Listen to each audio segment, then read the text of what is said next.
नमस्कार मित्रांनो, मी तुमचा शेळीपालक मित्र निलेश जाधव. किसान संवादच्या या उपक्रमामध्ये सर्व शेळीपालक मित्रांचं मी महाराष्ट्र गोट फार्मर असोसिएशन GFAच्या वतीने मी स्वागत करतो. आजचा आपला विषय आहे उस्मानाबादी शेळीमधील संशोधन आणि आपल्याला खूपच अशा अनुभवी अशा मार्गदर्शिका लाभलेल्या आहेत. त्यांचं नाव आहे डॉक्टर चंदा निमकर. नमस्कार मॅडम. मॅडम तुमचा व्हिडिओ पण ऑन करा. नमस्कार. नमस्कार. मॅडम सर्वप्रथम तर सर्व शेळी पालकांचा आणि किसान टीम GFAच्या वतीने मी तुमचे खूप खूप आभार मानतो की तुम्ही वेळात वेळ काढून आम्हाला ह्या संवादासाठी उपलब्ध झाल्या. सर्वप्रथम तर आम्ही असं सर्वजण जाणून घेऊ इच्छितो की तुमचा वैद्यकीय प्रवास आणि शेळी पालनामधला प्रवास हा कसा सुरू झाला आणि त्याच्याबद्दल एक थोडक्यात माहिती दिली तर बरं होईल.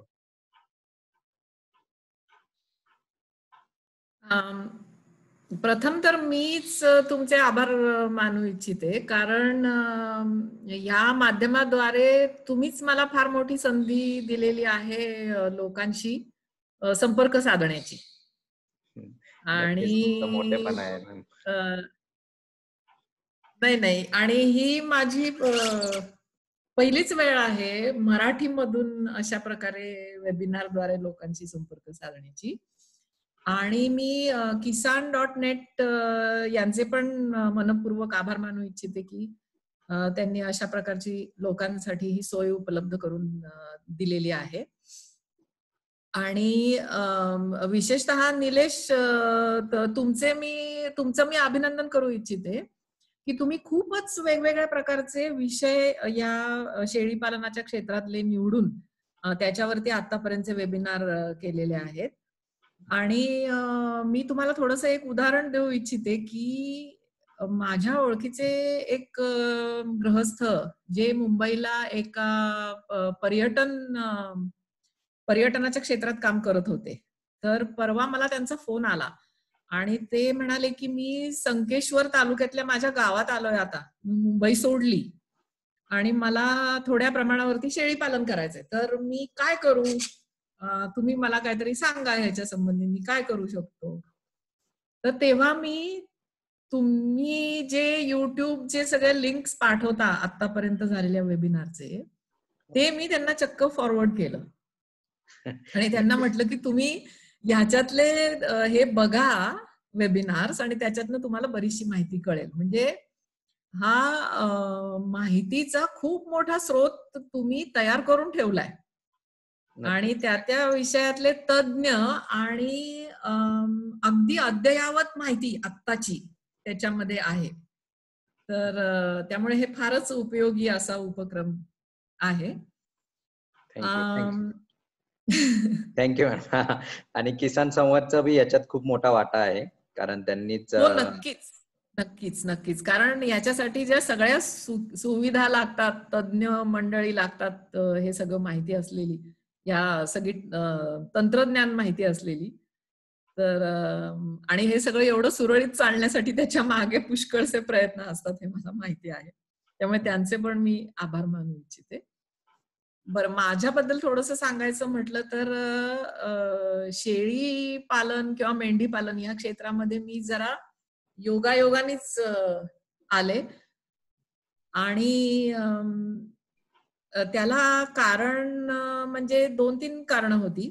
एक म्हणजे की माझा मूळचा बंडखोर स्वभाव, हे एक कारण. दुसरं कारण म्हणजे माझे वडील आणि ते मला सुचवत असलेल्या वेगवेगळ्या गोष्टी. आणि तिसरं कारण म्हणजे की वेगवेगळी आव्हानं स्वीकारण्याचा माझा स्वभाव. ही 3 कारणं आहेत त्याच्या मागे.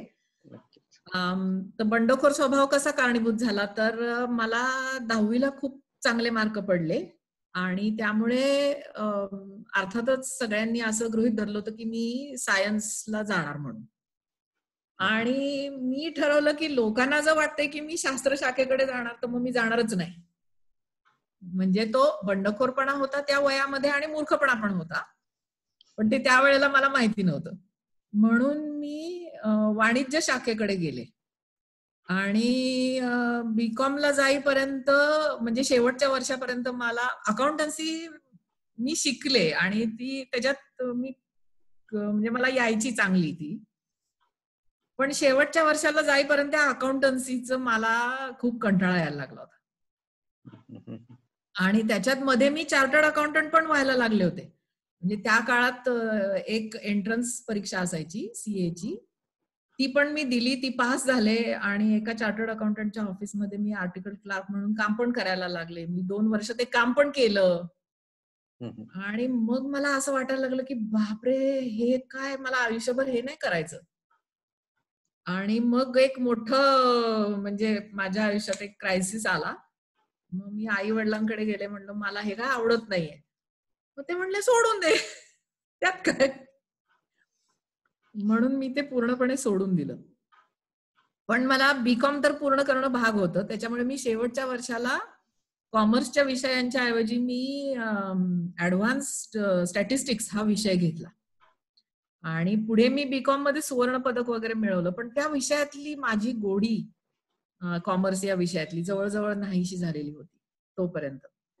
आणि मग काय करायचं हा एक समोर प्रश्न होता. मग त्यामध्ये माझ्या वडिलांनी मला सुचवलं की तुला शेती करायची का, आपली जी शेती आहे म्हणजे जी शेती घरची आमची शेती जी वडील सांभाळत होते तोपर्यंत, तर त्यांना ती शेती सांभाळायचा कंटाळा आला होता मला वाटतं.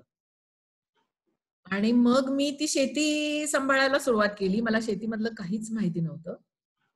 तर जवळजवळ 2-3 वर्ष मी पूर्णपणे ती शेती केली. मी शेतावरती जाऊन राहायला लागले साधारण 81 साली, म्हणजे बीकॉम झाल्या. आणि मी अजूनही तिथेच राहते.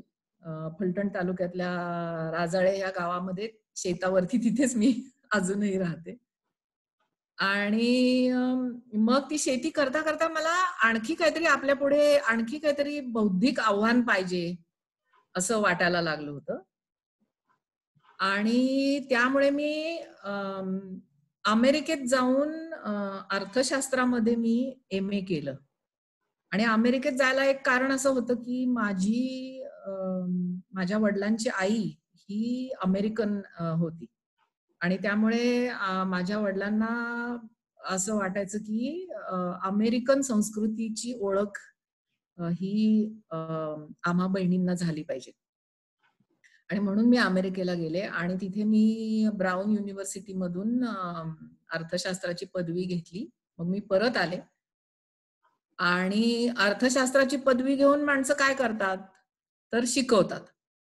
मला त्या वेळेला शिकवण्यातही काही रस नव्हता, त्याच्यामुळे मी पुन्हा शेती करायला लागले. आणि नंतर मग मी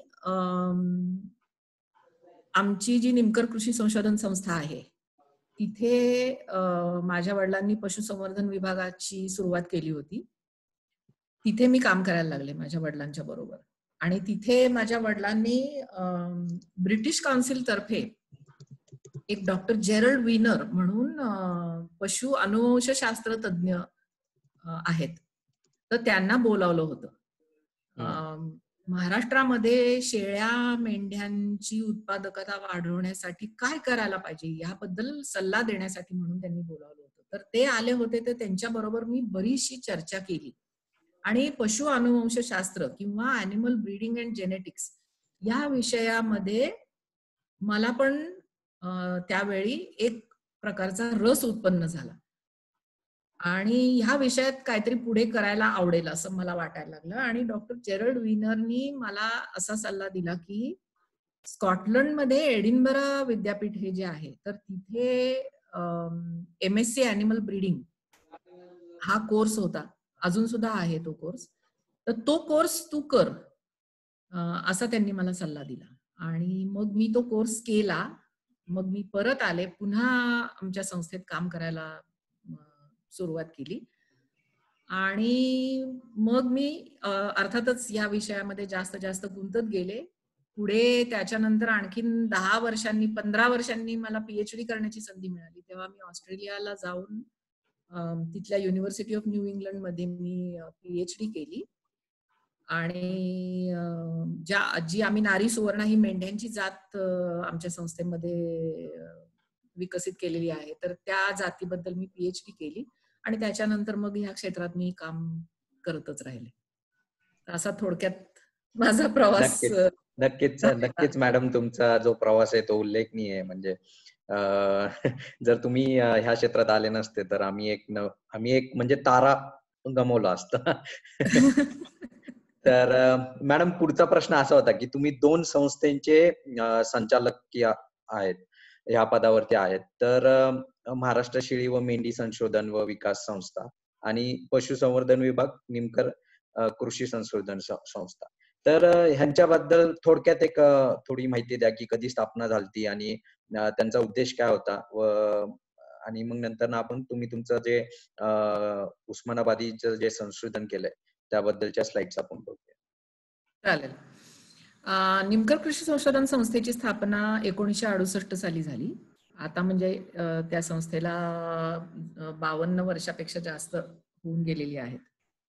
आणि महाराष्ट्र कृषी संशोधन महाराष्ट्र शेळी मेंढी संशोधन व विकास संस्था, या संस्थेची स्थापना निमकर साहेब आणि आप्पासाहेब पवार यांनी 1990 साली केली. आणि या दोन्ही संस्था या जो बॉम्बे पब्लिक ट्रस्ट ऍक्ट आहे त्याच्या खाली नोंदणीकृत आहेत आणि महाराष्ट्र सोसायटीज रजिस्ट्रेशन ऍक्ट जो आहे तर त्याच्या खाली पण या संस्था नोंदणीकृत आहेत. तर निमकर कृषी संशोधन संस्थेच्या पशुसंवर्धन विभागातर्फे मेंढी विकास किंवा हे काम आम्ही प्रथम चालू केलं होतं. आणि त्यानंतर महाराष्ट्र शेळी मेंढी संशोधन विकास संस्था स्थापन करण्याचं एक महत्वाचं कारण म्हणजे की निमकर साहेबांना जास्तीत जास्त संस्थांशी जोडून घ्यायचं होतं. आणि म्हणून आज या संस्थेच्या सदस्य संस्था अशा जवळजवळ महाराष्ट्रातल्या 50-60 वेगवेगळ्या संस्था आहेत. आणि त्यामुळे आम्ही आमचे उपक्रम वगैरे जास्तीत जास्त संस्थांपर्यंत हे पोहोचवू शकतो. तर परंतु या दोन्ही संस्था संलग्न संस्था आहेत आणि यांचं कार्य सुद्धा बरंचसं हे सहकार्याने चालणारं अशा प्रकारचं हे काम आहे. तर त्याच्यामुळे आम्ही फलटणमध्ये हे काम करत आहोत आणि पशुसंवर्धन विभागाची स्थापना पण 1990 साली झालेली आहे. तर त्याच्यामुळे हे दोन्ही साधारण एकाच वेळेला हे काम चालू झालेलं आहे. नक्कीच. आणि सध्या हे पशुसंवर्धन या क्षेत्रातलं जे संशोधन आहे तर ते माझे वडील याच्यामध्ये अर्थातच पूर्णपणे सक्रिय होते, परंतु आता वयोमानापरत्वे ते बघू शकत नाहीत. तर त्याच्यामुळे मी आणि डॉक्टर प्रदीप घळसासी हेच या विभागातलं सगळं मुख्यत्वे करून आम्ही काम सांभाळतो आहोत. आणि जी महाराष्ट्र शेळी मेंढी संशोधन व विकास संस्था आहे तर त्याचे आमचे विश्वस्त पदावरती सुद्धा बरीच चांगली माणसं त्याच्यामध्ये आहेत. आणि उदाहरणार्थ महाराष्ट्र शेळी मेंढी जे महामंडळ आहे महाराष्ट्र सरकारचं, तर त्यांचे प्रतिनिधी सुद्धा या संस्थेच्या सदस्य हे आहेत आणि सर्व प्रकारच्या त्याच्या बैठकांना वगैरे ते नेहमी येत असतात. आणि दुसरं इथे मला सांगायला पाहिजे की साधारण 1987-88 साली महाराष्ट्र सरकारने एक शेळी मेंढी आयोग नेमलेला होता आणि त्या आयोगाचे अध्यक्ष माझे वडील BV निमकर हे होते. आणि आयोगाने जेव्हा महाराष्ट्र सरकारला आपला अहवाल सादर केला त्याच्यानंतर माझ्या वडिलांच्या लक्षात आलं की बहुतेक करून या अहवालातल्या शिफारशींची अंमलबजावणी काही सरकारतर्फे होण्याची फारशी शक्यता नाहीये. आणि त्यामुळे सुद्धा हे सुद्धा एक कारण होतं की त्यांनी महाराष्ट्र शेळी मेंढी संशोधन व विकास संस्थेची स्थापना केली, कारण या अहवालातल्या शिफारशींची अंमलबजावणी आपण स्वतःच करायला लागलं पाहिजे अशी त्यांची त्यावेळेची धारणा होती. आणि म्हणून सुद्धा त्यांनी या संस्थेची स्थापना केली आणि त्यातल्या काही शिफारशी आम्ही प्रत्यक्षात आणल्या सुद्धा आहेत. नक्कीच मॅडम. तुमचा म्हणजे ह्या संस्थेचा जो प्रवास आहे तो तुमच्या तोंडून ऐकून म्हणजे पुस्तकी तर आपल्याला माहितीच आहे, पण तरी तुमच्या तोंडून ऐकून बरं वाटलं. आणि मॅडम, आता न वेळ घालवता आपण जो आपला तुम्ही जो उस्मानाबादी शेळीमध्ये जे संशोधन केलेले आणि त्याच्या जे फाइंडिंग्स आहेत त्या आपण तुमचं स्क्रीन शेअर करून तुम्ही त्या दाखवून तुमचं प्रेझेंटेशन चालू करू शकता. तर मी हे प्रेझेंटेशन साधारण एक 15 मिनिटांमध्ये 15 ते 20 मिनिटांमध्ये आटपण्याचा प्रयत्न करते आणि त्यामुळे लोकांना प्रश्न वगैरे विचारण्यासाठी वेळ राहील. हं, हं. मॅडम थोडंसं डिस्टर्ब करा. ठीक आहे. लॅपटॉपचा फ्लॅप थोडासा खाली घेताल का तुम्ही? काय म्हणाला? लॅपटॉपचा फ्लॅग आहे ना थोडासा खाली घ्या. खाली घ्या. हा. बस ठीक आहे. ठीक आहे. हो ठीक आहे, ठीक आहे. हो मॅडम. तर मुळात म्हणजे उस्मानाबादी शेळी, तर या शेळीला उस्मानाबादी हे नाव कोणी दिलं हे जर आपण बघायला गेलो तर हे नाव बहुतेक करून कोणीतरी शास्त्रज्ञांनी दिलेलं आहे.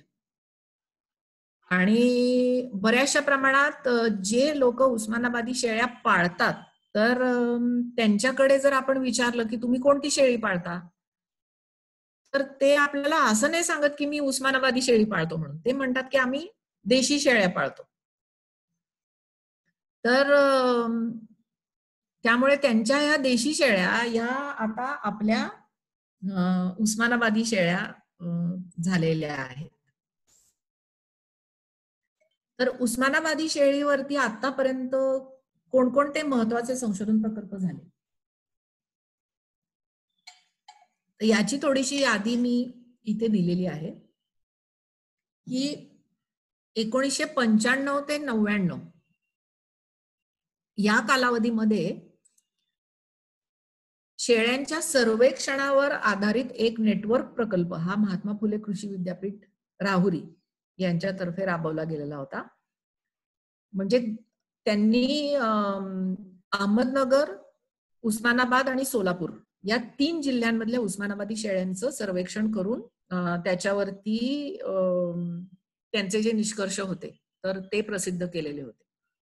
नंतर राहुरी येथे महात्मा फुले कृषी विद्यापीठाच्या प्रक्षेत्रावरती अर्धबंदिस्त पद्धतीने उस्मानाबादी शेळ्यांचा कळप हा बरीच वर्ष ठेवला जात आहे. त्यानंतर पुण्यश्लोक अहिल्यादेवी महाराष्ट्र मेंढी व शेळी विकास महामंडळ हे जे महाराष्ट्र सरकारचं महामंडळ आहे तर त्यांच्यातर्फे त्यांच्या वेगवेगळ्या प्रक्षेत्रांवरती साधारणपणे 3000 पेक्षाही जास्त उस्मानाबादी शेळ्या आज ठेवल्या जात आहेत आणि बऱ्याच वर्षांपासून या उस्मानाबादी शेळ्या तिथे ठेवल्या जातात.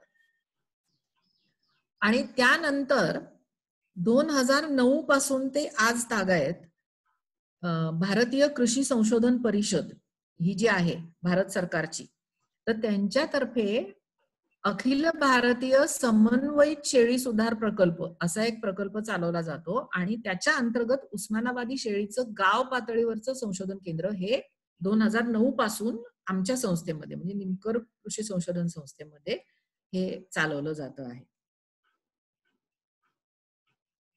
नक्कीच. तर आता हा जो नकाशा आहे तर याच्यामध्ये हा जो प्रकल्प आहे जो all India coordinated research project AICRP असं इथे जे लिहिलेलं आहे, तर या प्रकल्पाची केंद्र कुठे कुठे आहेत ते ह्या नकाशामध्ये आपल्याला दिसतं भारतभर.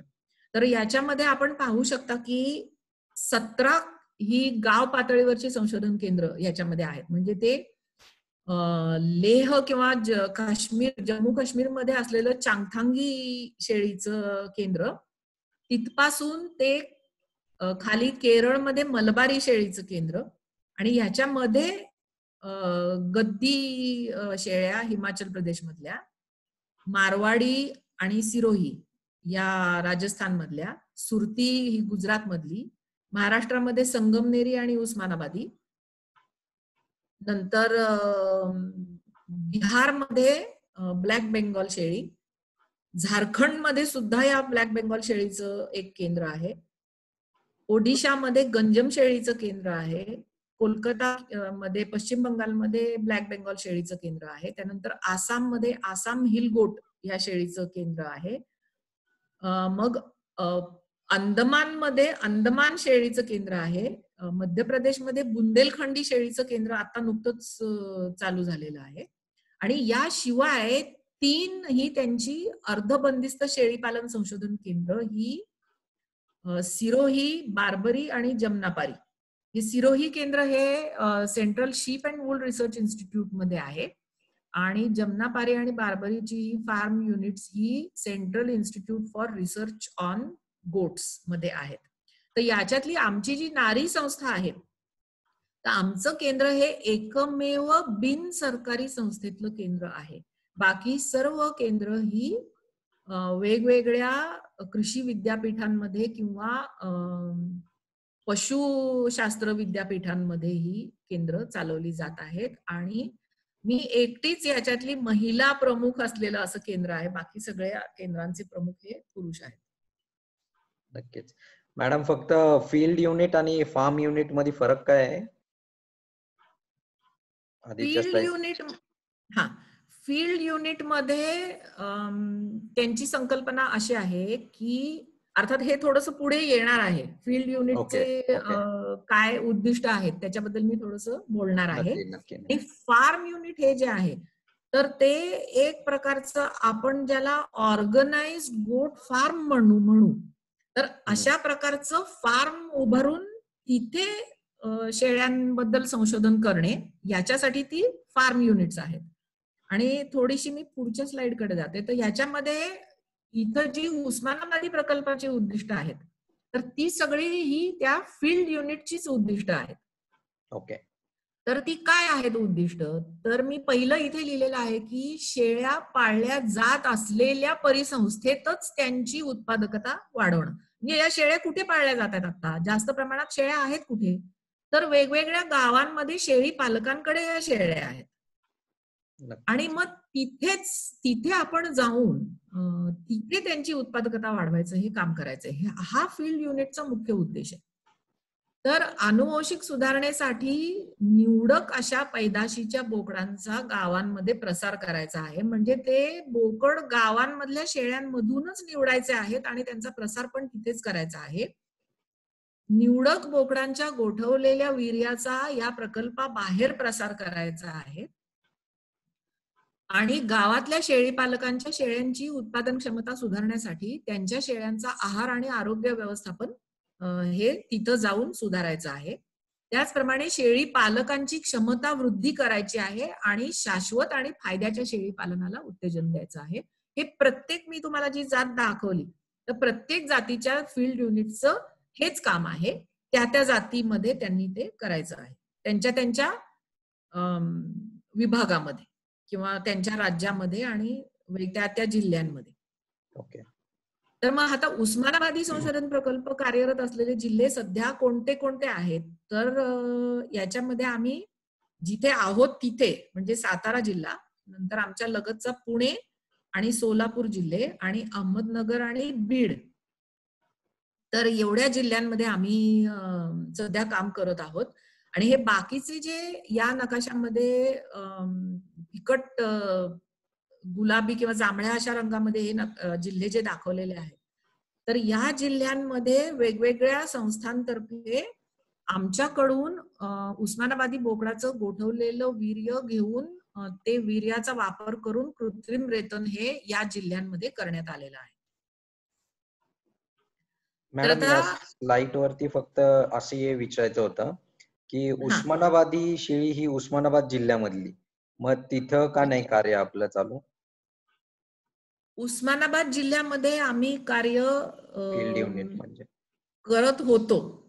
म्हणजे उस्मानाबाद जिल्ह्यामध्ये कळंब तालुक्यामध्ये आम्ही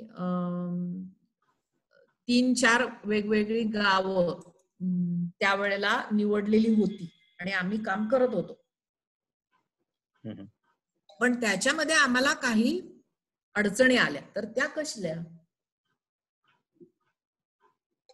तर फलटण पासून उस्मानाबाद जिल्ह्याचं अंतर जास्त असल्यामुळे आम्हाला तिथल्या एका संस्थेची मदत घेऊन याच्यामध्ये काम करावं लागलं. कारण आम्हाला सारखं म्हणजे आम्ही जात होतो तिथे, साधारण महिन्यातून 2दा जात होतो, पण आठवड्यातून एकदा वगैरे जाणं हे त्यावेळेला आम्हाला तिथे शक्य नव्हतं. आणि त्यामध्ये हे संशोधनाचं काम असल्यामुळे, आणि ती जी संस्था होती, सामाजिक कार्य करणारी ती संस्था होती, किंवा एक प्रकारचं दलितांच्या बाजूनी गायरान जमिनींचा ताबा मिळवण्यासाठी कार्य करणारी ती संस्था होती. तर त्या संस्थेचे कार्यकर्ते हे, त्यांचा पिंड हा संशोधकाचा नव्हता, आणि त्यामुळे आम्हाला जे काटेकोर पद्धतीने कार्य इथे करून पाहिजे होतं, किंवा ज्या नोंदी ठेवून पाहिजे होत्या, जो डेटा तिथून पाहिजे होता, तर तशा प्रकारचं काम तिथे होत नव्हतं. आणि तिथे मग त्या खूपशा प्रमाणात अडचणी आल्यामुळे आम्ही त्या उस्मानाबाद जिल्ह्यातलं काम त्यावेळेला थांबवलं. अजून सुद्धा आम्ही उस्मानाबाद जिल्ह्यामध्ये काम करू इच्छितो. आम्हाला जर कोणती चांगली संस्था असेल आणि त्यांनी जर आमच्याकडे संपर्क साधला, तर आम्ही जरूर पुन्हा उस्मानाबाद जिल्ह्यामध्ये काम चालू करू इच्छितो. नक्कीच नक्कीच मॅडम, तुम्हाला शुभेच्छा त्यासाठी. थँक्यू. नंतर ही जी स्लाइड आहे, ही मी अशासाठी टाकलेली आहे की आम्ही जे पैदाशीचे बोकड आहेत, तर ते कसे निवडतो हे कळावं, यासाठी मी ही स्लाइड टाकलेली आहे. तर याच्यावरती काही जरी टेक्निकल किंवा आमच्या जेनेटिक्स मधल्या ज्या टर्म्स आहेत त्या जरी दिसत असल्या, तरी मी तुम्हाला हे समजावून सांगते. तर थोडक्यामध्ये वरती ज्या ह्या तक्त्याच्या वरती जे शीर्षक दिलेलं आहे, तर त्याच्यामध्ये बोकडाची वाढ आणि त्या बोकडाची जी आई आहे शेळी, तर त्या शेळीचं दूध उत्पादन यांच्यावर आधारित अशी आम्ही बोकडांची निवड करत असतो. आणि साधारणपणे ते बोकड हे जुळे किंवा तिळे किंवा इथे चवळ्यातला सुद्धा बोकड निवडलेला आपण याच्यामध्ये दिसेल आपल्याला. फक्त याच्यातला एकच बोकड हा एकटा जन्मून, म्हणजे सिंगल जन्मून सुद्धा त्याची निवड झालेली आहे. आणि त्याचं कारण म्हणजे की त्या बोकडाची जी माता किंवा आई ही शेळी आहे, तर त्या शेळीला आधीच्या वेतांमध्ये आणि नंतरच्या वेतांमध्ये तिला जुळी, तिळी आणि चवळी झालेली होती, म्हणून या बोकडाची आम्ही निवड केली. आणि या बोकडांचं स्वतःचं 9 महिन्याच्या वयातलं वजन काय होतं हे इथे लिहिलेलं आहे. आणखीन ते आपण पाहू शकता की साधारण 24 किलो पासून ते 36.2 किलो पर्यंत हे वजन स्वतःच त्या बोकडांचं आलेलं होतं. आणि याच्यामध्ये विशेषतः A325 हा जो बोकड आहे, तर हे 36.2 किलो याच्यावरती कोणी विश्वास ठेवायला तयार नव्हतं, परंतु हे खरं वजन आहे. आणि आम्हाला सुद्धा एवढी कल्पना नव्हती की उस्मानाबादमध्ये एवढी वजन असू शकतात, आणि गावांमधल्या शेळी पालकांचं व्यवस्थापन हे इतकं उत्तम असू शकतं. तर याचं एक हे आपल्याला दिसून येतं. आणि ही फक्त एक यादी आहे. अशा प्रकारचे आतापर्यंत 81 बोकड आम्ही निवडलेले आहेत. त्यामुळे ही फक्त एक झलक आहे. आणि याच्यामध्ये ह्या शेवटच्या रकान्यामध्ये त्या बोकडाच्या आईचं 100 दिवसांचं दूध उत्पादन किती आहे ते लिहिलेलं आहे. फक्त याच्यातलं पहिलं जे आहे, तर ते एका दिवसाचं टेस्ट डे जे म्हणू आपण मिल्क यील्ड, तर ते फक्त आहे, म्हणजे साधारण 1 लिटरच्या आसपास ते आहे. आणि बाकी शेळ्यांनी मात्र आता हा S485 आणि S486 हे मला वाटतं भाऊ आहेत, आणि त्यांच्या आईनी चक्क 100 दिवसांमध्ये 223 लिटर, म्हणजे सरासरीने दिवसाला 2 लिटर पेक्षा जास्त एवढं दूध त्या शेळीने दिलेलं आहे. तर मग अशा प्रकारची आनुवंशिकता असलेल्या बोकडांची साधारणपणे आम्ही या प्रोजेक्टमध्ये निवड करतो आहोत पुढील पैदाशीसाठी. आणि या बोकडांपैकी हा एक बोकड आपल्याला दिसतोय, ज्या शेळी पालकाच्या एका कळपामध्ये हा पैदाशीसाठी आम्ही सोडलेला आहे तो. नंतर आतापर्यंत आम्ही काय उद्दिष्ट साध्य केलेली आहेत, तर 10 वर्षांमध्ये साधारण 6,000 शेळ्या आणि त्यांची करड यांच्या नोंदी ठेवून एका वेताला 150 लिटरपेक्षा जास्त दूध देणाऱ्या अशा शेळ्यांची भराभर वाढणारी आणि जुळी जन्मलेली नर करड निवडून मोठी करून ती पैदाशीसाठी आम्ही वेगवेगळ्या गावांमध्ये दिलेली आहेत.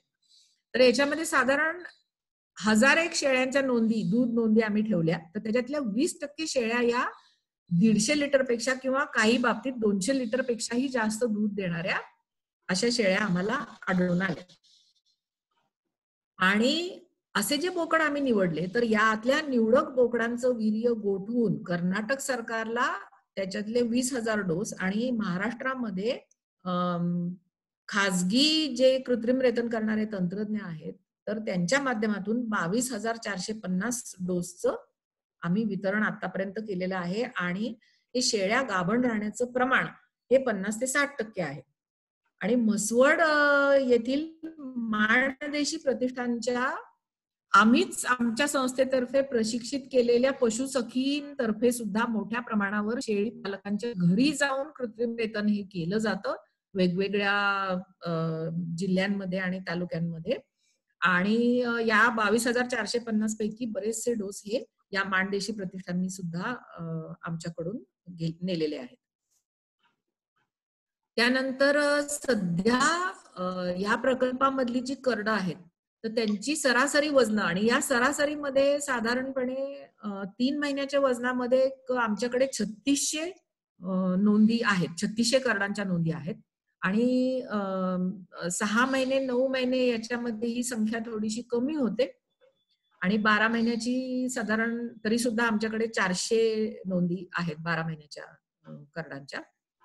आणि 6 आणि 9 महिन्याच्या साधारण 800 ते 1000 करडांच्या प्रत्येकी नोंदी आहेत. तर ही त्यांची वजन आहेत 3 महिन्याची. 3 महिन्याचं साधारण 11.5 किलो, 6 महिन्याचं 16 किलो, 9 महिन्याचं 19 किलो आणि 12 महिन्याचं 23 किलो. आणि मी मगाशी जे सांगितलं की 1995-96 मध्ये जे सर्वेक्षणाच्या माध्यमातून महात्मा फुले कृषी विद्यापीठाने अभ्यास केलेला होता, तर त्याच्यामध्ये उस्मानाबादी करडांचं 3 महिन्यांचं वजन हे सरासरी 7.5 ते 8 किलो असं सांगण्यात आलेलं होतं.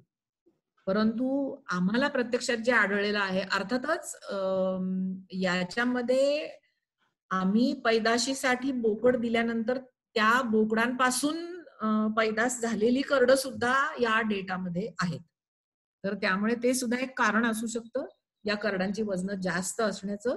आणि दुसरी गोष्ट की प्रकल्पातल्या शेळ्यांचं सगळं लसीकरण, नंतर त्यांना गरज असेल तेव्हा जंतनाशक औषध पाजणे, त्यांच्यामध्ये जे गोचिडा किंवा पिसवा असतात तर त्यांचं निर्मूलन आणि इतर त्यांना वेगवेगळ्या प्रकारचा सल्ला व्यवस्थापनाचा, हे सगळं आम्ही देत असल्यामुळे सुद्धा याच्यामध्ये ही वजनांची वाढ झालेली आपल्याला दिसू शकते. नंतर प्रकल्पातल्या शेळ्या आणि करडांच्या मरतुकीचं प्रमाण हे 2% कमी आहे. आणि शेळी पालकांना दिलेल्या विविध प्रशिक्षणांमुळे शेळी व्यवस्थापनात उत्तम सुधारणा झालेली आहे आणि त्यांच्या उत्पन्नात भरघोस वाढ झालेली आहे. आणि मुख्य म्हणजे त्यांना वजन काटे आम्ही दिलेले आहेत. आणि जेव्हा जेव्हा आमच्या प्रकल्पातली माणसं म्हणजे आमच्याकडचे कर्मचारी हे जेव्हा वजन घेण्यासाठी तिथे जातात, तेव्हा त्याच्यामध्ये हे शेळी पालक सक्रिय सहभाग त्यांचा असतो. आणि त्यामुळे त्यांना वजनांबद्दल चांगलं माहिती झालेलं आहे. आणि माहिती झालेलं असल्यामुळे आपली करड काय किमतीला विकली गेली पाहिजेत हेही त्यांना आता चांगल्या तऱ्हेने कळायला लागलं आहे. नंतर यामध्ये आम्ही 14 मराठी माहिती पुस्तिकांचं प्रकाशन केलेलं आहे शेळी पालकांसाठी. आणि नुकतंच आम्ही उस्मानाबादी मधलं जंत प्रादुर्भावाचं प्रमाण ओळखण्यासाठी शेळ्यांचे डोळे तपासून एक पंडुरोग मापनाचा जो तक्ता असतो, तर त्या तक्त्याची आम्ही निर्मिती केलेली आहे. आणि तो तक्ता मूळ हा दक्षिण आफ्रिकेमधून आपल्याकडे उपलब्ध झालेला आहे. तर त्या तक्त्याची आपल्या शेळ्यांसाठी इथे आम्ही निर्मिती केलेली आहे. आणि यामध्ये याचं श्रेय मी खास करून डॉक्टर गळसासी आणि आमच्याकडचे जे 4 जण सध्या या एक्सटेन्शनच्या कामामधले अधिकारी आहेत, तर मी त्यांना याचं श्रेय देऊ इच्छिते. जवळजवळ 400-500 शेळ्यांच्या वेगवेगळ्या प्रकारे ज्यांच्यामध्ये जंत प्रादुर्भाव आहे त्यांच्या डोळ्यांचे फोटो काढून हा चार्ट, हा तक्ता आम्ही तयार केलेला आहे. आणि या आमच्याकडच्या काही पुस्तिका आहेत आम्ही तयार केलेल्या.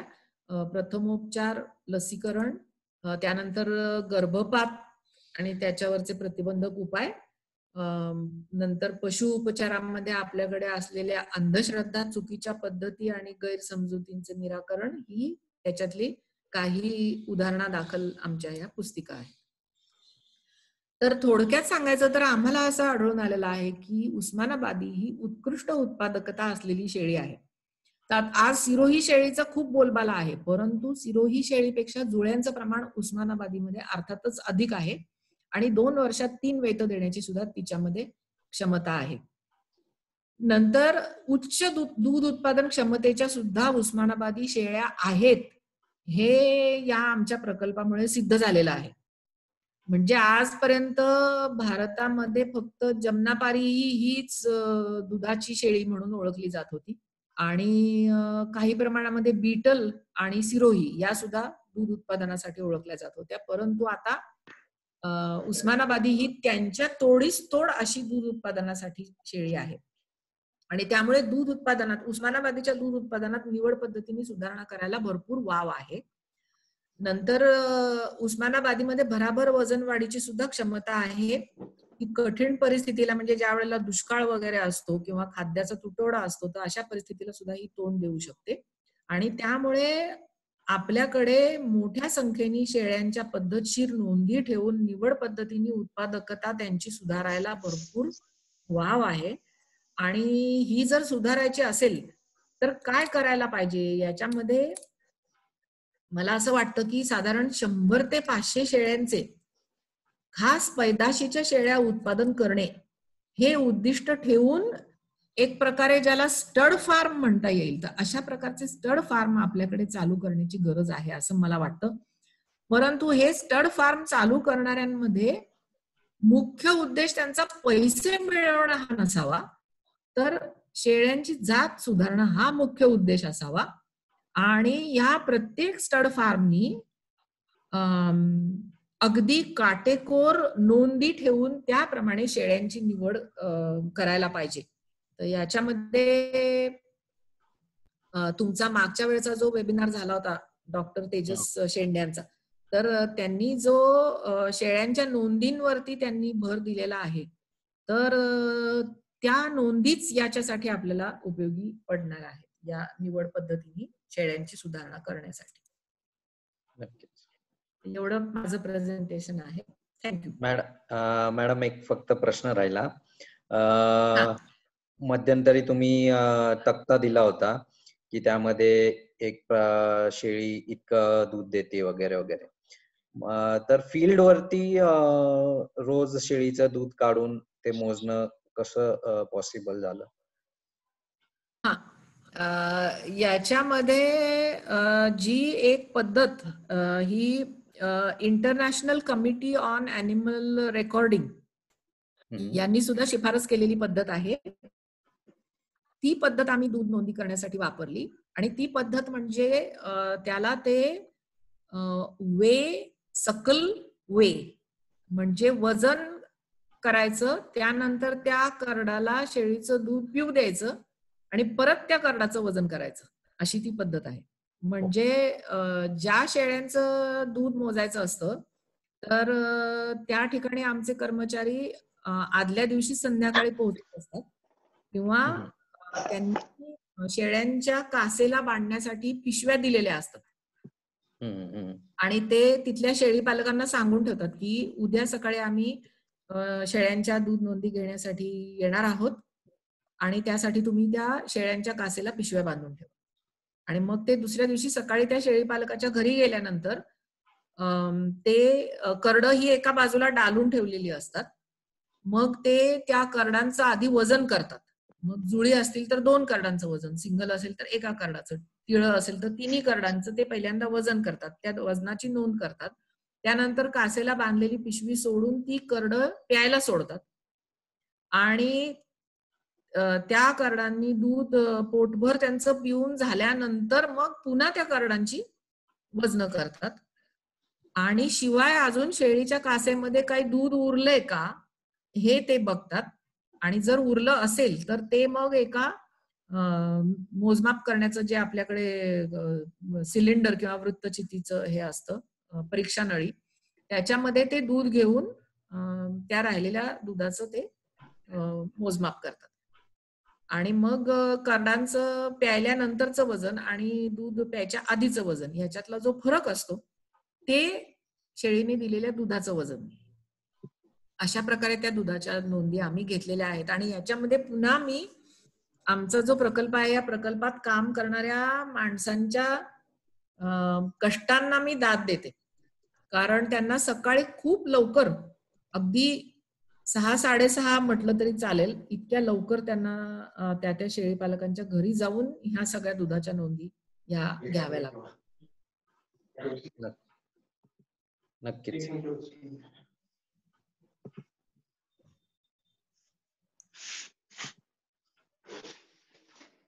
सगळे घेऊन लागतात, शेळी खाली ठेवायची. म्यूट करता का? केले आहे नीरज. ओके. मॅडम, तुमचं जे संशोधन होतं ते ऐकण्यात खरंच खूप मजा आली. आणि खरंच उस्मानाबादी शेळी ही एक चांगल्या प्रकारे सुधारित कशी करता येईल हे तुम्ही म्हणजे सर्वांनाच दाखवून दिलेलं आहे. आणि आपण जर निवड पद्धतीने त्यामधल्या चांगल्या शेळ्या जर निवडल्या तर उस्मानाबादी शेळी ही बोर होईल ह्याच्यावरती तुम्हाला काय वाटतं? म्हणजे हा माझा पर्सनल प्रश्न होता. हे मीच पहिल्यांदा म्हटलेलं आहे.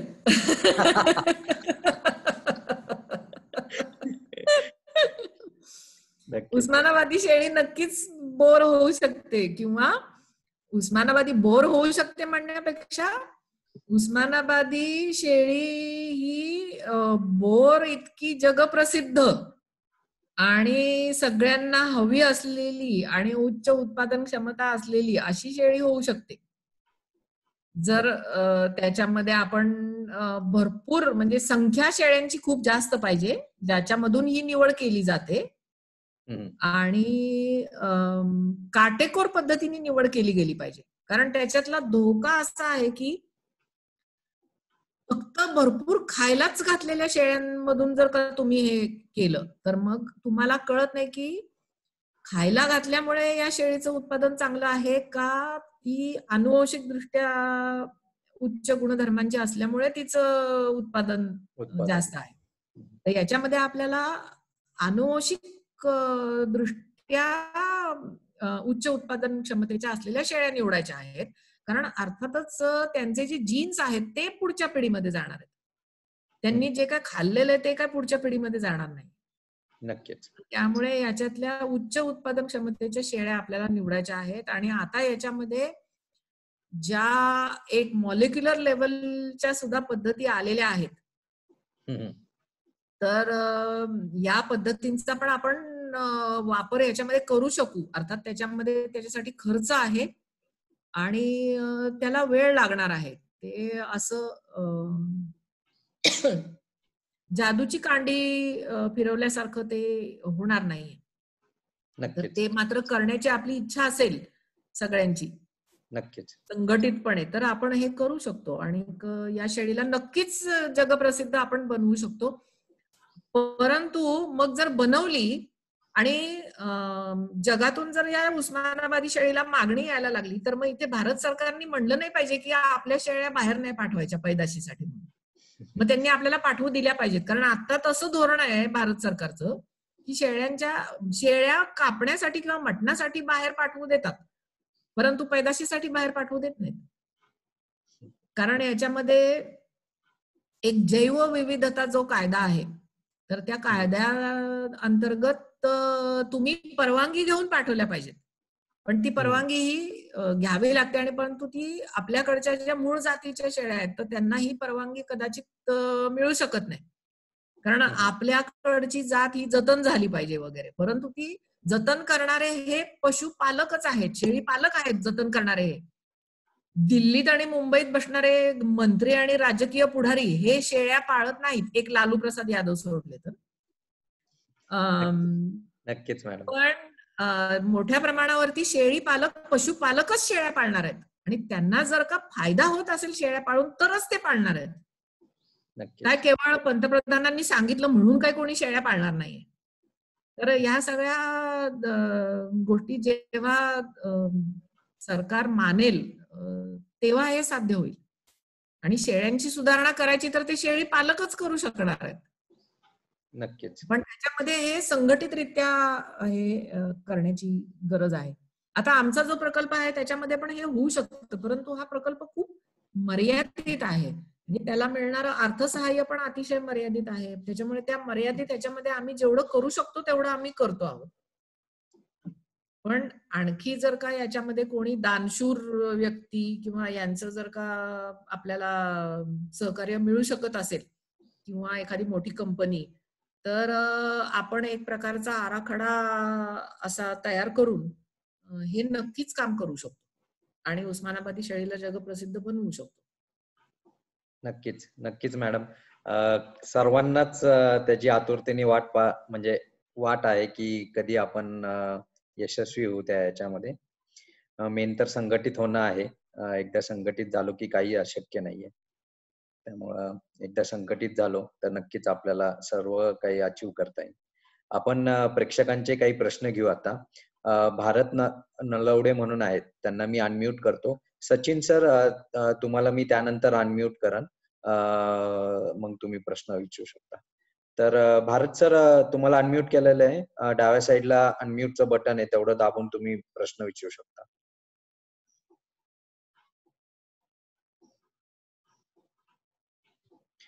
ओके.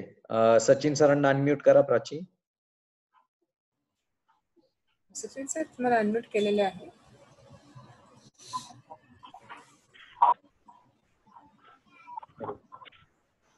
सर प्रश्न विचारा. प्रश्न असा आहे, पण मला माझी इच्छा झालेली आहे की शेळी पालन. सर तुमचा आवाज सर तुमचा आवाज येत नाहीये. तुम्ही टाईप करून Q&A मध्ये टाकता का तुमचा प्रश्न? मी विचारून सांगतो. तोपर्यंत नलवडे सर आहेत. नलवडे सर, विनायक नलवडे, तुम्हाला अनम्यूट केलं. आवाज येतोय का तुम्हाला आता? हो येतोय. सचिन बोला. हॅलो. हो सर, येतोय. तुम्ही बोलू शकता. हॅलो. बोला, तुम्ही बोला. अनम्यूट झाले पुन्हा. Okay. Hello. Vinayak Nalawade sir आहेत. सर तुमचा प्रश्न विचारा. नमस्कार मॅडम. नमस्कार. तुम्ही आता जो शेळ्यांच्या बाबतीत शेळी पालकच शेळ्या पाळू शकतो, देशाचा पंतप्रधान किंवा मंत्री महोदय हे काही शेळ्या पाळत नाही, ही माहिती मला खूप आवडली. मला यात म्हणायचंय की आपण शेळी पालक संघटित होण्यासाठी बऱ्याच अडचणी निर्माण होतात. त्या संघटित होऊन उस्मानाबादी शेळीला आपण पुढे आणण्यासाठी काही आराखडा जो तयार करायचा म्हणतात, त्यात आपण कशा पद्धतीने करू शकता आणि आपल्या जिल्ह्यातील किंवा राज्यातील शेळी पालक मोठ्या प्रमाणात कसे संघटित होतील यासाठी तुमच्याकडे काय विचार आहेत?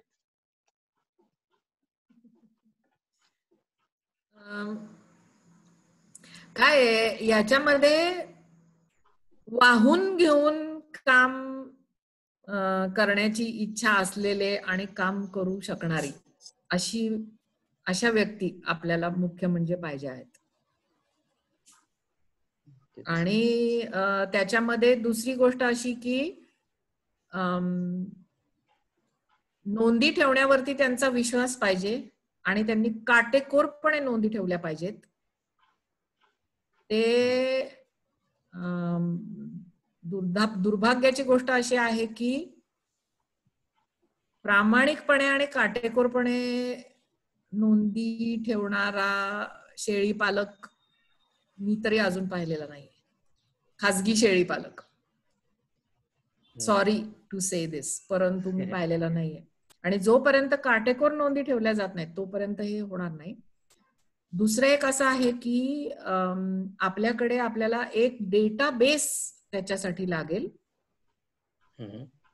आणि जो ऑनलाईन डेटाबेस पण असू शकतो. आणि सध्या याच्यामध्ये न्यूझीलंडची एक कंपनी आहे ॲबॅकस बायो म्हणून. तर मी एका बिहारमधल्या शेळी प्रकल्पामध्ये एक सल्लागार म्हणून काम करते आहे. तर त्या प्रकल्पासाठी या ॲबॅकस बायो या कंपनीने एक डेटाबेस बनवून दिलेला आहे आणि सध्या त्या प्रकल्पातले लोक तो वापरत आहेत. तर अर्थातच खास त्यांच्यासाठी याचं डिझाईन केलं गेलेलं आहे डेटाबेसचं. आणि ते लोक बिहारमधून तिथे तो डेटा अपलोड करू शकतात आणि मी फलटणमध्ये बसून तो डेटा पाहू शकते, त्याचा अनालिसिस वगैरे मी करू शकते. तर तशा प्रकारच्या डेटाबेसची आपल्याला गरज आहे. आणि याच्यामध्ये पशु अनुवंशशास्त्र तज्ञ हे पाहिजे आहेत. आणि मग आणि एक प्रकारचं म्हणजे मी जे मगाशी म्हटलं की वाहून घेऊन काम करणारे लोक पाहिजेत. तर ते आपल्याकडे काय आहे की ब्रीड सोसायटी ही संकल्पना अजून प्रस्थापित झालेली नाहीये. हल्ली बरेच लोक ब्रीड सोसायटी म्हणून बोलत असतात, परंतु मला नाही वाटत की त्यांना खरं ब्रीड सोसायटी म्हणजे काय हे कळलेलं असतं असं मला वाटत नाही. तर तशा प्रकारची ब्रीड सोसायटी आपल्याकडे स्थापन झाली पाहिजे आणि त्या ब्रीड सोसायटी तर्फे हे काम होऊ शकतं. पण याला खूप मोठा निर्धार, त्याला अर्थबळ, कष्ट करण्याची तयारी आणि ते निदान 10 वर्ष तरी अथक कष्ट करण्याची तयारी, किंवा निदान कमीत कमी 5 वर्ष तरी अशी सगळी त्याच्यासाठी पाहिजे आहे. आणि याच्यामध्ये आपल्याला जर का फार वेळ घालवायचा नसेल तर त्याला आणखी एक मार्ग असाही आहे की महाराष्ट्रामध्ये जिथं जिथं उस्मानाबादी शेळ्या पाळल्या जातात तर तिथे तिथे एक प्रकारचा सर्व्हे करून आपण सर्वोत्कृष्ट म्हणजे जसं मी तो बोकड मगाशी दाखवला की ज्याचं वजन 9 महिन्यामध्ये 36 किलो झालेलं आहे, तर अशा प्रकारची जनावरं आपण आयडेंटिफाय करून थोडासा आपण या आनुवंशिक सुधारणेसाठी शॉर्टकट आपण मारू शकतो. म्हणजे वेगवेगळ्या गावांमध्ये जाऊन या गावामध्ये चांगली शेळी कोणाकडे आहे, जास्त दूध देणारी शेळी कोणाकडे आहे, ज्यांची शेळी नेहमीच जुळी तिळी पिल्ल जोपासू शकते अशा प्रकारची शेळी कोणाकडे आहे, मग त्या शेळ्यांचं आपण त्यांना टॅगिंग करून त्यांची एक नोंद, त्याचा नोंदीचा एक डेटाबेस आपल्याकडे तयार करून आणि मग त्या शेळ्यांपासून जे पैदास होतील ते बोकड त्यांचं आपण टॅगिंग करून अशा प्रकारे सुद्धा हे करू शकतो, त्याचा एक आराखडा तयार करून. तर मग अशी यंत्रणा, अशी इच्छाशक्ती आणि कष्ट करण्याची तयारी ही जर कोणाकडे असेल तर आपण या प्रकारे पावलं उचलू शकतो. पण त्याला आपण शासन दरबारी सुद्धा अनेक अडचणी निर्माण होणार आहेत. त्यासाठी आपली स्वतःचीच आपण जी संस्था आहे ती संस्था खूप मोठी आहे. शासन दरबारी तिचा ऍक्च्युली वजन आहे. ह्या संस्थेच्या अंतर्गतच सभासद किंवा हे रेकॉर्ड शेतकऱ्यांना बनवून आपण संघटित केलं तर काय अडचण निर्माण होईल? आमच्याकडे आम्हाला ताज्या दमाची आणि उत्कृष्ट दर्जाचं काम मानेवर दगड ठेवून किंवा जू ठेवून करू इच्छिणारी अशी एक 5 माणसं आणून द्या, मग आम्ही काम करतो.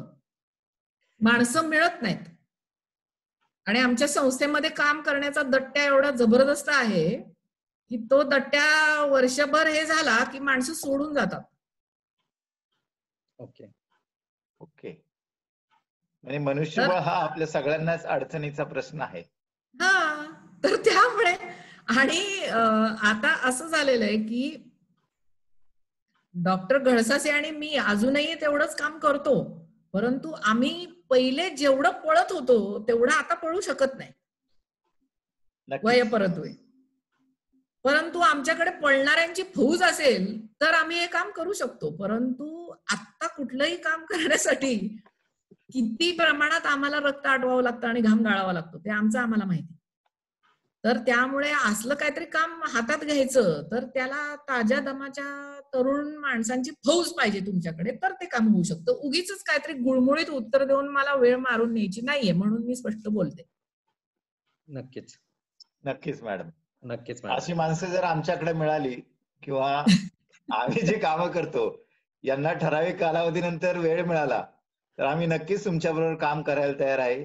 निलेश सर आहे, माझ्यासारखा माणूस आहे, पृथ्वीराज चव्हाण साहेब आहेत, अशी बरीच मंडळी आहेत की आपण हे काम करू शकले पाहिजे अशी माझी अपेक्षा आहे.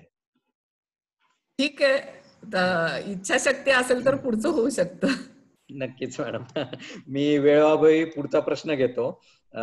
पृथ्वीराज चव्हाण आहेत, त्यांनी हँड रेज केलेलं आहे. सर तुम्हाला अनम्यूट करा स्वतःला. तुम्ही पॅनलिस्ट आहात तर तुमचा प्रश्न विचारा. ताई नमस्कार, पृथ्वीराज नमस्कार. चव्हाण बोलतोय. नमस्कार. खरं तर उस्मानाबादी शेळी संदर्भात इतक्या विस्तृतपणे ऐकायची संधी मिळाली त्याच्याबद्दल सर्वप्रथम तुमचे आभार. दुसरं महत्वाचं, बऱ्याचदा आपण ह्या उस्मानाबादी किंवा नॉन डिस्क्रिप्टेड गावठी जातीच्या शेळ्या ज्या म्हणतो आणि यांच्यात बऱ्याचदा 3 पिल्लं, 4 पिल्लं, 5 पिल्लं अशा सुद्धा झालेल्या शेतकऱ्यांजवळ निदर्शनास आलेल्या आहेत. तर अनुवांशिक सुधारणा करत असताना जास्त पिल्ल जास्त पैदास हा क्रायटेरिया गणितात धरणं योग्य ठरू शकतं का? अर्थात तिला तेवढं दूध आणि त्याचं संगोपन करण्याचं क्षमता असली पाहिजे. हो, हा चांगला प्रश्न आहे. अनुवांशिक सुधारणेमध्ये महत्वाचं तत्व असं आहे की आपण अनुवांशिक सुधारणा कोणासाठी करायची हे त्याच्यातला महत्वाचा भाग आहे. म्हणजे जे शेळी पालक एकत्रित झालेले असतात तर त्यांना याच्या संबंधी पहिल्यांदा विचारलं पाहिजे की तुम्हाला फायदा हा कुठल्या गुणधर्मामुळे होतो आणि कोणत्या गुणधर्मात तुम्हाला सुधारणा करून हवी आहे. आणि त्यांनी याच्यामध्ये काय बघितलं पाहिजे की त्यांची जी बाजारपेठ आहे तर त्या बाजारपेठेला कसल्या प्रकारची शेळी पाहिजे आहे हे बघितलं पाहिजे, किंवा कसल्या प्रकारच्या शेळीला बाजारात मागणी आहे आणि मग त्याप्रमाणे त्या गुणधर्मामध्ये आपण सुधारणा करू शकतो. समजा काही शेळी पालक म्हणतील की आम्हाला शेळीच्या दुधावरती प्रक्रिया करून त्याच्यापासून वेगवेगळे पदार्थ तयार करून ते विकायचे आहेत, तर मग त्यांच्या दृष्टिकोनातनं जास्त पिल्ल होणं हा तोटा सुद्धा असू शकतो. किंवा कारण जास्त पिल्ल झाली तर मग त्यांना जन्मतःच तोडवून त्यांना काहीतरी मिल्क रिप्लेसर वगैरे त्यांना द्यावा लागेल आणि म्हणजे जेणेकरून सगळं दूध हे त्यांना प्रक्रिया करण्यासाठी मिळू शकेल. तर त्यामुळे काय हवं आहे याचा खूप सखोल विचार करून मग त्या गुणधर्मामध्ये आपल्याला ही अनुवांशिक सुधारणा ही करावी लागेल. मग त्यामध्ये जास्त पिल्ल होण्याची क्षमता असू शकते किंवा जास्त भराभर वजन वाढ होण्याची क्षमता असू शकते किंवा उच्च रोगप्रतिकारक क्षमता असू शकते किंवा वेगवेगळ्या परिस्थितीला तोंड देण्याची क्षमता, मग ते दुष्काळ असो, कोरडा किंवा ओला, आणि अशा प्रकारचे वेगवेगळे त्याच्यामध्ये उद्दिष्ट ही असू शकतात. माझा पुढचा प्रश्न होता ताई की दिवसेंदिवस पारंपरिक शेळी पालन करणाऱ्यांची संख्या कमी होत चाललेली आहे आणि बंदिस्त शेळी पालन ही संकल्पना आता बऱ्याच अंशी शेतकरी त्याचा अवलंब करायला लागलेले आहेत. परंतु हे करत असताना जर ऍव्हरेज 45 ते 50 किलो वजन मिळालं मटणासाठी जिवंत प्राण्याचं, तर तो नर किंवा मादी सांभाळणं आर्थिक दृष्ट्या फायद्याचं दिसतंय. तर तुमच्या असं काही लक्षात आलंय का की उस्मानाबादीचा वजन वाढीचा वेग आपण अजून वाढवू शकतो वगैरे? अजून वाढवू शकतो म्हणजे ज्याला आपण आता जसं 36 किलोची वजन वाढ तुम्ही सांगितलेली आहे, तर तीच त्याचं ज्याला एकूण वजनाचं प्रमाण म्हणून रिफ्रेम करतो. मॅडम हा. त्यांना म्हणायचं की आता आपण 100 दिवसाचे किंवा 3 महिन्याचे आपण जे धरले होते त्यामध्ये पण 11 किलो असं सरासरी वजन आलं होतं, बरोबर? म्हणजे दर दिवसात जवळजवळ 100 ते 110 ग्रॅम पर्यंत त्याचं वजन वाढ झालेली आहे. तर ही जी वजन वाढ आहे ती बंदिस्त शेळी पालनाला परवडण्यालायक आहे का? किंवा बंदिस्त शेळी पालनामध्ये खुराकावरती, चाऱ्यावरती, लेबरवरती, लाईट बिल, परत शेड वगैरे याच्यावरती जो खर्च होतो, तो जो गोळाबेरीज केली या सर्वाची, तर त्यात प्रॉफिट असा होऊ शकतो किंवा काही संशोधन करून त्यांचं उस्मानाबादीचं उत्पन्न वाढवू शकतो का आपण असं? हो, ती 11.5 किलो हे जे आज आपल्याकडे सरासरी आहे, तर ती आपण वाढवू शकतो ना. त्याच्यामध्ये त्यासाठीच तर आपल्याला अनुवांशिक सुधारणा करायची आहे. ओके. निवड पद्धतीने पैदास करण्याचं सध्या उद्दिष्ट तेच आहे. कारण तो 36 किलोचा जो बोकड आहे तर तो एक आहे. असे अनेक शेळ्या आहेत, असे अनेक करडं आहेत की ज्यांच्यामध्ये ती वाढ आपल्याला मिळत नाही. तर ती मिळावी आणि जास्तीत जास्त चांगल्या उत्पादन क्षमतेच्या करडांची पैदास व्हावी म्हणून तर आपण निवड पद्धतीने सुधारणा याच्यामध्ये करत आहोत.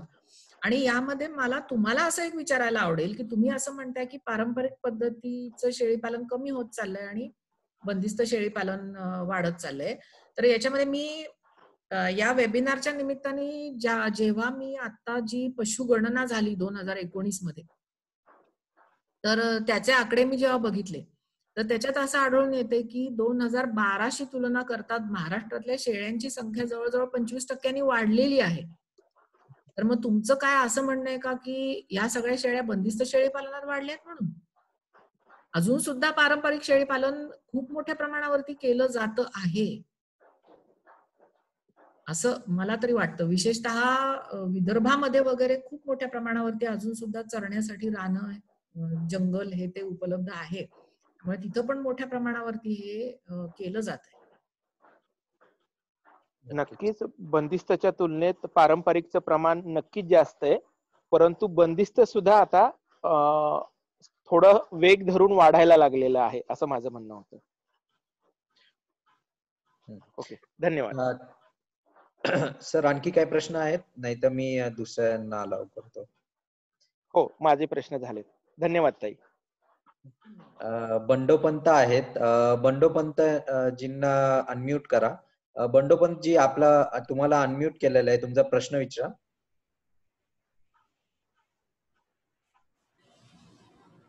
माईकचं बटन असेल तिथे क्लिक करता का एकदा? बंडोपंत सर. हॅलो. ओके. हा बोला. ताई नमस्कार. नमस्कार. मी कोल्हापूरहून बंडोपंत हराळे बोलतोय. आपला बराच वेळी परिचय झालेला आहे, आपल्याकडून बरेच मार्गदर्शन मिळाले. ताई मला एक प्रश्न असा विचारायचा आहे आपल्याला की उस्मानाबादी शेळी ही फार लोकांचं असं तज्ञांचं मत आहे की पूर्णतः बंदिस्त करता येत नाही. म्हणजे तिचा अंगचा गुण आहे की रोजचा 17 किलोमीटर 15 किलोमीटर फिरून जे खाते तेच तिला पचतं. पण तुमच्या मताशी मी सहमत आहे की उस्मानाबादीमध्ये जेनेटिक्स चांगले असल्यामुळे जुळ्यात पिळ्यांचं प्रमाण जास्त आहे आणि त्याच्यामध्ये बंदिस्त फार करता आली पाहिजे. जसे की संकरित शेळी आज फार तर लोक बंदिस्त करतात आणि आपले फार्म डेव्हलप करायला. तसे उस्मानाबादी शेळीमध्ये बंदिस्त करून किंवा त्याची त्यामध्ये जास्त रोगप्रतिकार क्षमता चांगली वाढवून ती जास्त प्रमाणात टॉल फिडिंग मध्ये कशी आणता येईल याच्यावरती आपल्याला काय करता येईल का? शेळ्यांना तुम्ही जशी सवय पाडाल त्याप्रमाणे त्या शेळ्या हे होतील. आता निलेशजींच्या पाठीमागे तुम्हाला ज्या शेळ्या दिसत आहेत, ज्या चरायला गेलेल्या आहेत, त्यांना जर का तुम्ही बंदिस्त करू पाहाल तर ते त्यांना बहुतेक आवडणार नाही. बरोबर आहे. परंतु पृथ्वीराज चव्हाणांच्या फार्म वरती जर उस्मानाबादी शेळ्या असतील आणि तिथं जर का तिथंच त्या फार्म वरती करड जन्म आणि लहानपणापासून त्यांनी जर त्यांना बंदिस्त ठेवलं तर ती बंदिस्त पण ह्याच्यात पण राहू शकतात. असं काही त्या शेळीमध्ये काही अनुवंशिक अशी काही मला नाही वाटत असा गुणधर्म आहे की ती शेळी बंदिस्त म्हणजे आवडतच नाही तिला राहायला असं नाहीये, परंतु त्या शेळीला तिची सवय झालेली आहे बाहेर फिरण्याची. आपल्याला जी बाहेर फिरण्याची सवय झाली ते आपल्याला आता घरात बसायला नको वाटतंय, किंवा लॉकडाऊन मध्ये आपल्याला भयंकर त्रास झाला. तर त्याच्यामुळे आपण समजू शकलं पाहिजे की ज्या शेळ्यांना सवय झालेली आहे त्या नाही राहू शकणार, परंतु ज्यांना आपण जर लहानपणापासून त्यांना सवय केली आणि तसंच त्यांना जर वाढवलं तर त्या बंदिस्त ह्याच्यात सुद्धा त्या आनंदाने राहतील, बंदिस्त त्यांच्या त्या वाडग्यामध्ये. नक्कीच नक्कीच मॅडम, तुम्ही धन्यवाद. तुम्ही खूप सुंदरपणे सांगितलं. ऍक्च्युली आमचाही तसाच अनुभव आहे की जसं तुम्ही त्यांना सवय लावता त्याप्रमाणे ते हे करतात. म्हणजे फिरणाऱ्या शेळ्या त्यांना फिरून खाणं सोपं जातं, आणि जर तुम्ही त्यांना हळूहळूपणे जर त्यांना जर सवय लावली, म्हणजे 12 तास जाण्याच्या ऐवजी 6 तास, मग 4 तास, 2 तास, तर अशा प्रकारे आपण बंदिस्त करू शकतो आपण. सुमित जी आहेत, सुमित जी यांना अनम्यूट करा आणि सुमित जी तुमचा प्रश्न विचारा. ओके, माझा आवाज ऐकू येतो का? हो येतो. हो, नमस्कार मॅम, मी सुमित भोसले. मी ऍक्च्युली कोकणातून बोलतोय, सावंतवाडीहून. या, आणि मी इकडे कॅलिफोर्निया 30 फार्म्स नावाचा एक प्रकल्प चालवतोय. आतापर्यंत जे आपण डिस्कशन मी सगळं ऐकलं, तर 2 गोष्टी म्हणजे ज्या गोष्टी इतरांनी विचारल्या किंवा तुम्ही सांगितल्या, तर आता पर्टिक्युलरली आताचा जो प्रश्न होता की बंदिस्त होत नाही उस्मानाबादी शेळी, त्या बाबतीतलं ऑब्झर्वेशन एकदमच करेक्ट होतं. मला फक्त 2 गोष्टी विचारायच्या होत्या की जेव्हा आपण म्हणजे जेनेटिक इम्प्रुव्हमेंटच्या दृष्टीने बघतो, बरोबर, तर त्याच्यामध्ये इन्स्टेड ऑफ भरपूर मोठे प्रकल्प किंवा एक संच एकदम मोठ्या साईजचा तयार करून त्याच्यामध्ये जेनेटिक इम्प्रुव्हमेंटचं काम करण्याऐवजी जर आपण मायक्रो लेवलला, म्हणजे फॉर एक्झाम्पल आपण एक 2-2 शेळ्या शेतकऱ्यांना देऊन त्यांच्या कर्वे जर आपण हे काम करून घेण्याचा प्रयत्न केला, तर त्याच्यात तुम्हाला किती वायबिलिटी वाटते, हा पहिला प्रश्न. दुसरा प्रश्न अबाउट AI. आता काय होतंय की एआयचं जे सक्सेस रेट आहे किंवा त्याची जी प्रॅक्टिकल फिजिबिलिटी आहे गोट फार्मिंग मधली, ती तेवढीशी अजून पुढे येत नाहीये, असा माझा किंवा आमचा अनुभव असा आपण म्हणू शकतो. तर त्याच्यावर काम करून आपल्याला काय करता येईल?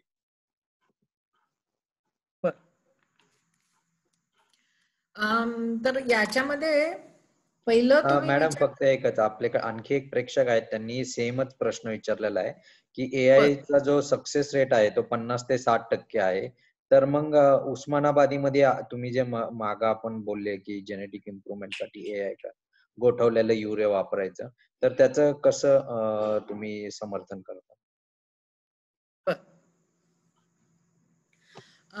त्याच्यामध्ये पहिला प्रश्न तुम्ही असं म्हणाला की एकाच ठिकाणी मोठं फार्म स्थापन करण्याऐवजी आपण लहान प्रमाणामध्ये शेतकऱ्यांना जर 2-2 शेळ्या दिल्या, तर त्याच्यामध्ये आणि त्या शेळ्यांमध्ये जर का आपल्याला जेनेटिक इम्प्रुव्हमेंट करायची असेल तर त्याची काय वायबिलिटी आहे, असा प्रश्न आहे तुमचा.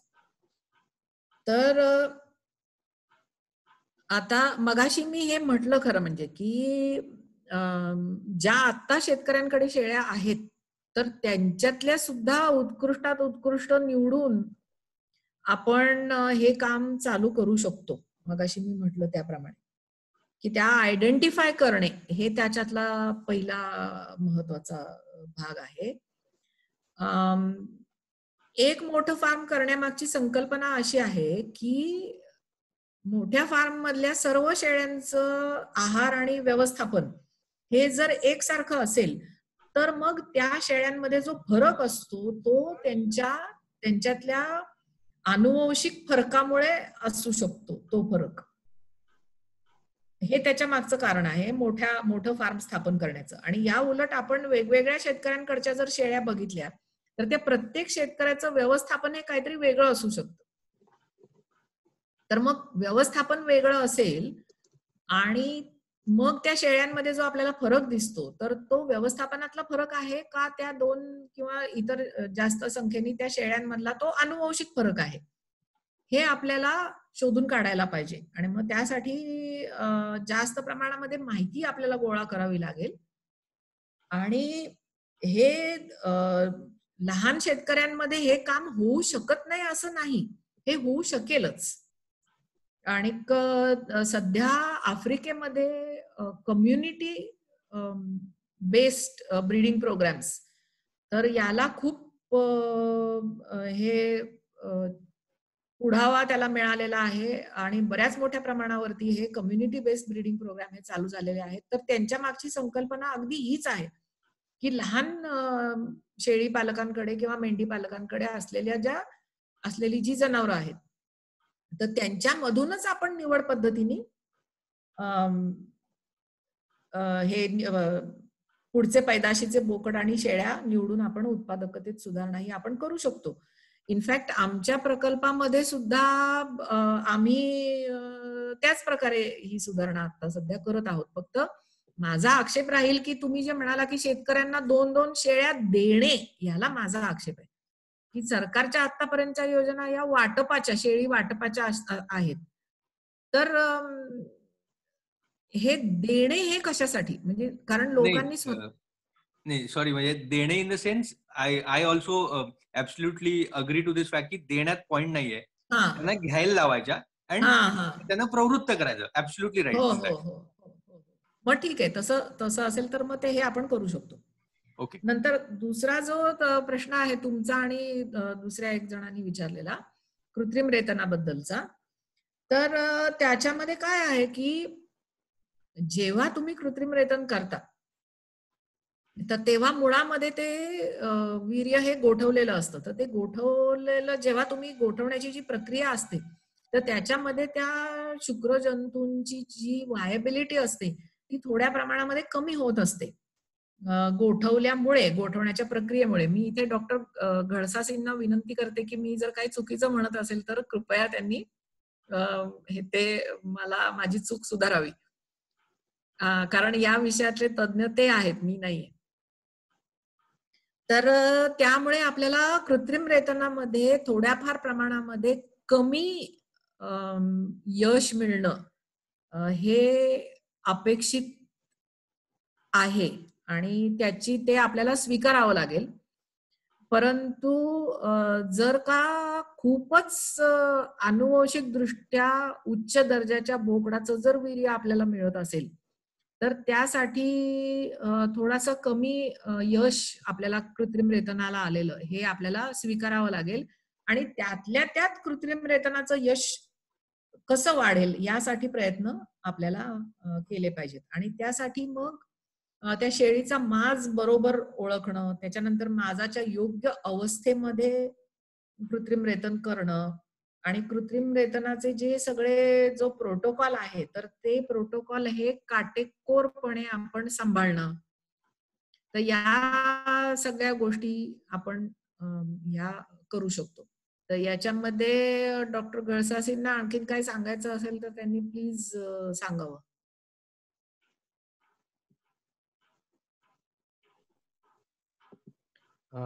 अगदी बरोबर उत्तर दिलेलं आहे चंदाताई.